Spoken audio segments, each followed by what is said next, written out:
Le Seigneur notre Dieu est le seul Seigneur. Tu dois aimer le Seigneur, ton Dieu, de tout ton cœur. L'Évangile selon Marc, chapitre 12, versets 29 à 30. Les musulmans sont d'accord avec les chrétiens pour dire qu'il n'existe qu'un Dieu unique. Comment les musulmans peuvent-ils aimer le Seigneur sans changer leur cœur? Changer le cœur. Regardez les musulmans, regardez-les. Jésus dit, un arbre se reconnaît à son fruit. On ne cueille pas des figues sur des buissons d'épines et l'on ne récolte pas du raisin sur des ronces. Et il dit, un bon arbre ne produit pas du mauvais fruit et un mauvais arbre ne produit pas du bon fruit. C'est ça l'essentiel, le fruit. L'islam a créé la plus grande société humaine où les boissons alcoolisées sont prohibées. Il existe dans le monde 1 milliard de musulmans qui dans l'ensemble ne boivent pas de boissons alcoolisées. C'est cela le fruit. Les frères de race, qui sont les gens les plus racistes de la planète. Vous connaissez les hindous en Inde, la confession des hindous, la caste supérieure. La communauté dont je suis issu, cette communauté qui était la plus raciste au monde, change. Elle ne distingue pas entre le noir et le blanc, ni entre le pauvre et le riche. Ils sont tous frères. Ils ont changé. Et malgré tous les prêches en faveur du christianisme, Jésus change la vie des hommes. Ta nature première se dissipera et tu recevras une nature neuve. Je dis, regardez, dans cette grande puissance, les États-Unis, il existe, selon Frère Swigart, 11 millions d'ivrognes et 44 millions d'alcooliques. C'est votre nation.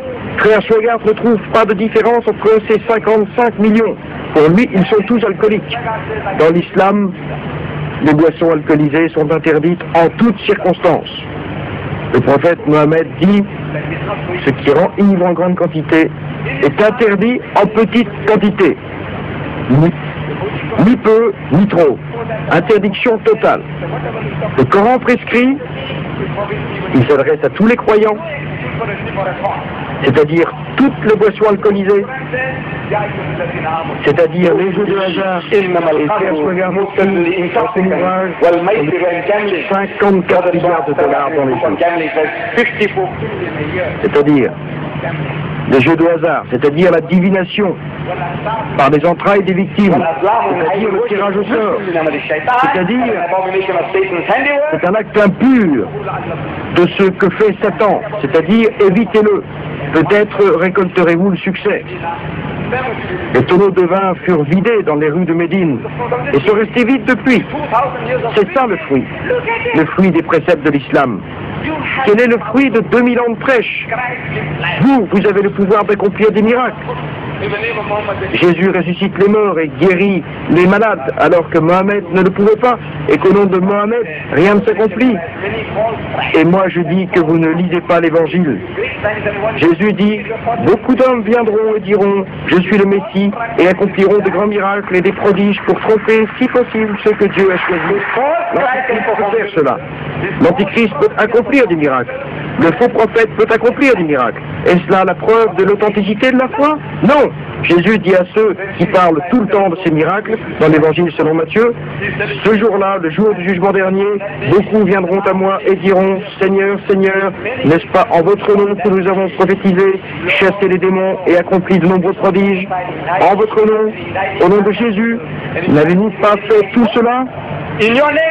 En votre nom, n'avons-nous pas fait tout cela? Il dira oui, puis il dira, je ne vous ai jamais connu. Éloignez-vous de moi, vous qui êtes pécheurs. Expliquez-moi cela. Il parle de vous. Ce n'est pas aux Juifs qu'il dira, éloignez-vous de moi, je ne vous connais pas. Ce n'est pas aux hindous, ni aux mécréants qu'il dira, éloignez-vous de moi. Mais c'est à vous qu'il le dira. Je voudrais savoir, pourquoi dira-t-il, je ne vous connais même pas, éloignez-vous de moi. Donc les miracles ne sont pas une preuve. Jean-Baptiste, que Jésus décrit comme étant l'un des grands envoyés, et dont il dit parmi les humains, il n'a jamais existé personne de plus grand que Jean-Baptiste. Et pourtant Jean-Baptiste n'a pas accompli de miracle. A-t-il accompli un seul miracle? Pas du tout. Les miracles ne sont donc pas une preuve. Mais le grand miracle, c'est lorsque les nations changent et se transforment sans miracle. 1 milliard d'êtres humains ne boivent pas d'alcool grâce aux enseignements de Mohammed.